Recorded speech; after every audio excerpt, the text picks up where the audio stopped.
यांना कारखान्यात परमनंट नोकरी, बालू चोपडे यांना कारखान्यात परमनंट नोकरी, कारखान्याच्या हलगर्जीपणामुळे पाय जळालेल्या बालू चोपडे यांना कारखान्यात नोकरी, कारखान्याच्या 4 रोजी कारखान्यामध्ये अचानक आग लागल्यामुळे आमच्या संबंधित कामगाराला त्याचे 50% पाय भाजले आहेत, त्याच्या शरीरावर पूर्ण भाजलं आहे.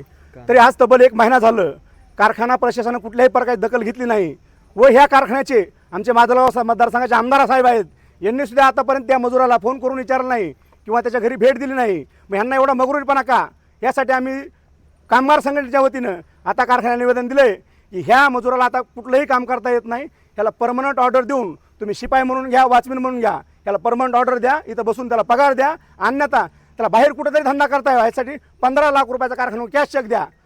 नाही जर दिला तर आम्ही 10/6ला इथं आमरण उपोषण करू आणि कारखानदाराला देण्याची भाग पाडू, ही कारखानदार आमची विनंती आहे.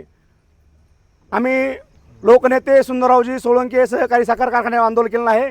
याचे वीरेंद्र भैया सोळंके हे चेअरमन आहेत, संस्थापक चेअरमन सुंदररावजी साहेब होते, त्यानंतर प्रकाशदादा सोळंके इथले रनिंग आमदार, चेअरमन आणि पूर्ण मालक ते आहेत.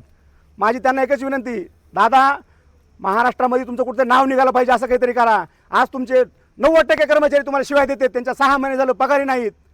असे तुम्ही कुठल्या मजुराला काही झालं लक्ष देत नाहीत. तुम्हाला कमवून करायचं काय, ही आमची गोरगरिबाची विनंती आहे. अजितदादा मेले, आका महाराष्ट्र रडला, तुमच्यासाठी फक्त तुमचे कर्मचारी रडावत, एवढी फक्त आमची तुम्हाला विनंती आहे की तुम्ही ह्या गरिबाला न्याय द्या.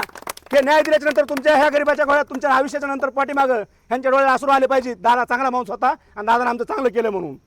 ही तुम्हाला माझी हात जोडून विनंती की आम्हालाही उपोषण करायची वेळ आणू नका. उपोषण केलं तर पूर्ण धारूर, वडवणी, माजल तालुका 3ही तालुके गोळा करून इथं कारखान्यावर महाराष्ट्रातलं नंबर 1 उपोषण सोडू आम्ही आणि तुम्हाला देण्यास भाग पाडू, ही तुम्हाला नम्र विनंती आहे माझी.